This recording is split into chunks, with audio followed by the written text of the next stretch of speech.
So let's go to our table topics master now, Jaime. So let's welcome Jaime to the floor. Thank you, Mr. Toastmaster. I still have some. I really like the Joanne's speech. Also Deanne. But Joanne touched my heart. So thank you. thank you for that. So I am passionate about self-growth. So that's why I continue on this path of questions that I prepared. And now that I've heard both speeches, it's like, oh my God, it's all aligned. So here we go. And for the next question the first question that I have, I'm going to start calling up to the floor, Mr. Stephen. This question is for you.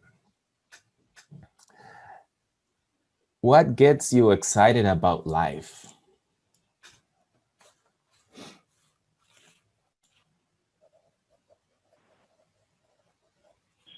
I'm kind of a late bloomer. I started having kids at 38, and I've lived a lot, I've traveled a lot, but I think what gets me the most excited about life is actually playing and interacting with my kids, getting them to laugh, to see them experience stuff. Sometimes even seeing them cry actually warms my heart, because you could tell they're being shaped and molded into the people that are going to lead us in the future when us as parents are no longer around. So I think it really comes down to putting in the time and the effort and really dropping down to one knee or rolling on the floor and interacting with them at those very young ages, because really seeing something click in their mind's eye when they learn how to add, spell, or maybe when they get a joke and they're trying to make you laugh. That's really what drives me every single day. Mr. Table Topics Master. Awesome. Thank you, Stephen, for sharing that. I have the same feeling too. My next question goes for you, Julie, to the floor. Okay. What do you wish you spent more time doing 5 years ago?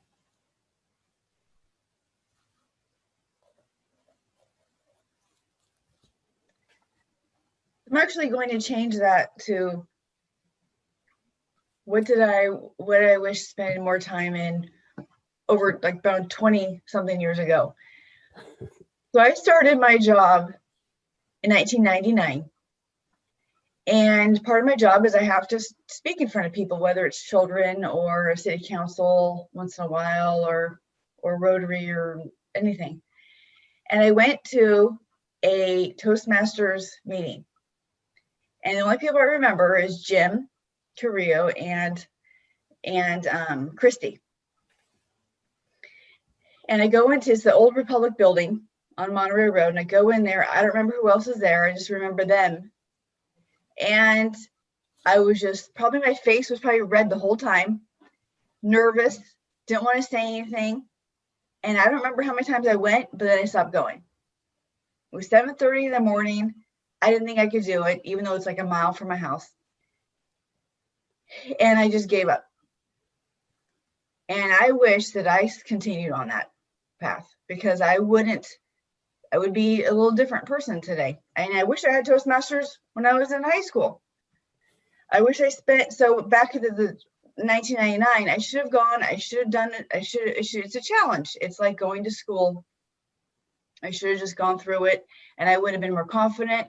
I've always been told, my boss always says, you need to make a decision and be confident about it. You know what you're doing. Don't question yourself all the time. Just do it. It's not going to be that bad if it's a mistake. So I believe that I would have been better at that if I had joined Toastmasters over 20 years ago. Thank you. Thank you, Julie, for sharing that. That's great.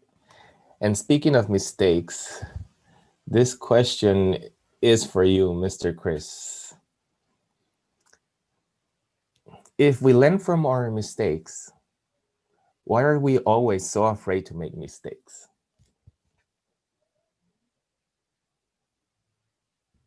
If we learn from our mistakes, why are we so afraid to make mistakes? I'm not sure that those two things are directly tied. I think, although I think they're related. I think we all learn from our mistakes. I certainly have, and I'm certainly guilty of repeating mistakes as well. But I think the notion of being afraid to make mistakes is something that we're probably all guilty of as well. You know, I think it affects the decisions that you make in life, whether your professional life or personal life, being kind of that fear of making mistakes is a barrier to making bold decisions or taking bold actions because you don't want to screw it up. And in fact, to pull in Toastmasters again is the theme, along with what Julie was talking about. One of the things that I heard in the I think it was one of the leadership, the international Toastmaster International leadership meetings, the introduction, I forget who it was, but she made a really good point that stuck with me, which was that because we are afraid to take steps in life because they may be bad decisions or they may be a mistake, she was encouraging everyone to use Toastmasters as a way to take those bold steps outside of your normal life, that maybe you're afraid to make that bold decision or do something bold within work, but use Toastmasters as a way to experiment and to do that, so that you do have a safe zone to do that. And I think that really stuck with me as I think a reminder for all of us today, that you can use Toastmasters to not be afraid of taking those bold steps, not be afraid of making those mistakes. But that's a great topic. Back to you, Mr. Table Topics Master. Thank you, Chris. And that was one of the reasons I joined Toastmasters. All right. This next question goes for our guest, Chris Ketchum. And I'm sorry, I forgot there were two Chris's. Chris Ketchum. This question goes for you. When was the last time you tried something new? These are all great questions, this meeting. It's awesome. Well, I think several months ago, you probably saw me on this video joining Toastmasters, or being a guest here and wanting to join. And unfortunately, I've had a few work engagements and I haven't been able to be here every morning with you. But that is the last time that I've wanted to try something new, is to come in here and do Toastmasters for the very reasons that Chris and Jaime talked about. You can come in here, you can make mistakes, and there's no consequences for it. You get to learn to be a better speaker. You get to try something that maybe you're not great at. And I think it's a pretty awesome thing to experience, especially today. I think we're lucky to have so many great speeches. So yeah, today I think for me, doing Toastmasters would be the last time that I decided to try something new and kind of put myself out there. Back to you, Mr. Toastmaster. Thank you, Chris. Awesome. All right. My next question goes to Dan. Dan, what life lesson did you learn the hard way?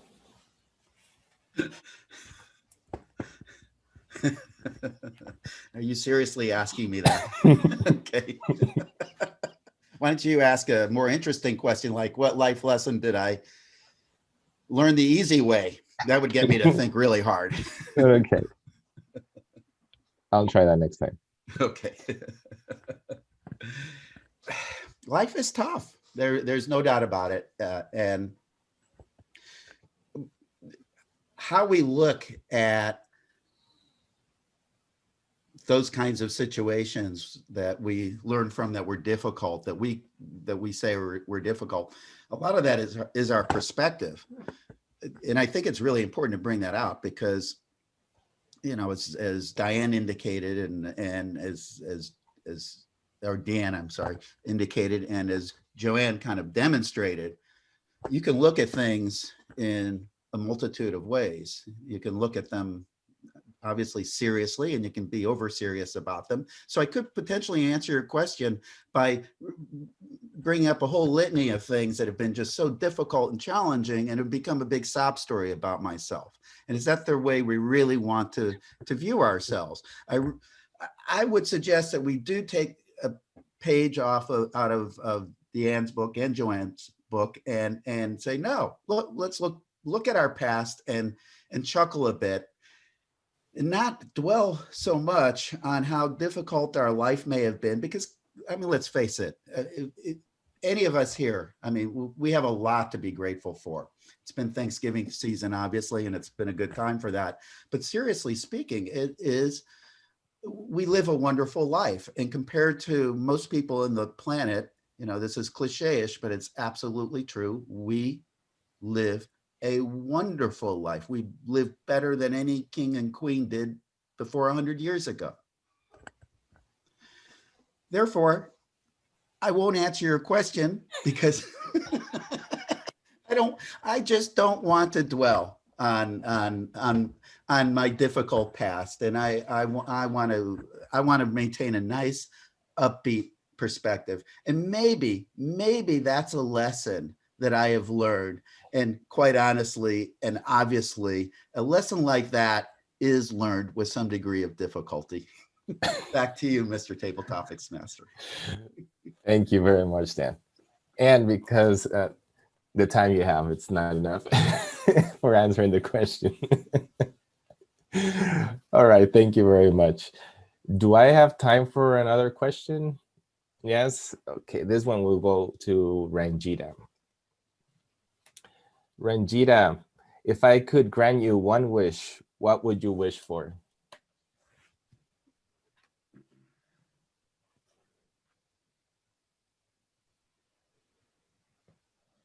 Well, like Dan said, we are very privileged. We're very fortunate. So I'm having a difficult time thinking about what wish I would have. My husband has been asking me, what would you like for Christmas? And I'm having a very difficult time telling him what I'd like for Christmas. But I'll try to answer your question. I really love cooking. We've been watching the baking show, and my husband is always turning on the show for all kinds of things like Jacques Pepin and Lydia's Kitchen, etc., etc. And of course, he'll say, hey, how about we cook this? Which means I have to cook it. But I'm still working. My husband is retired. So if I had a wish, I think I'd love to be able to retire and just cook all the wonderful dishes and have fun trying different recipes, whether it's, pastries and wonderful cakes or breads, which I once in a while do, or, just try various things. So if I had a wish, I would love to spend my time cooking. Back to you. That's the Table Topics Master. Wish granted.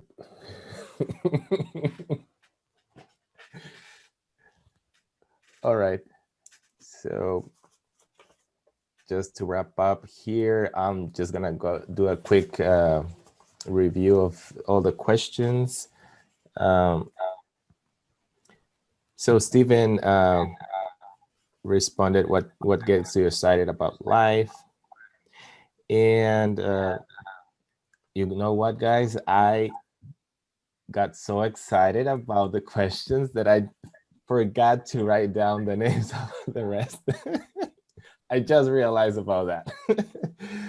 But I have Julie as well with the, instead of 5 years ago, 20 years ago, you wish spent more time doing.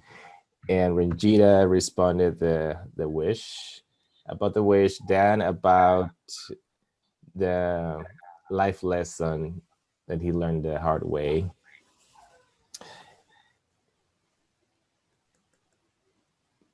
And both Chris's. Both Chris's.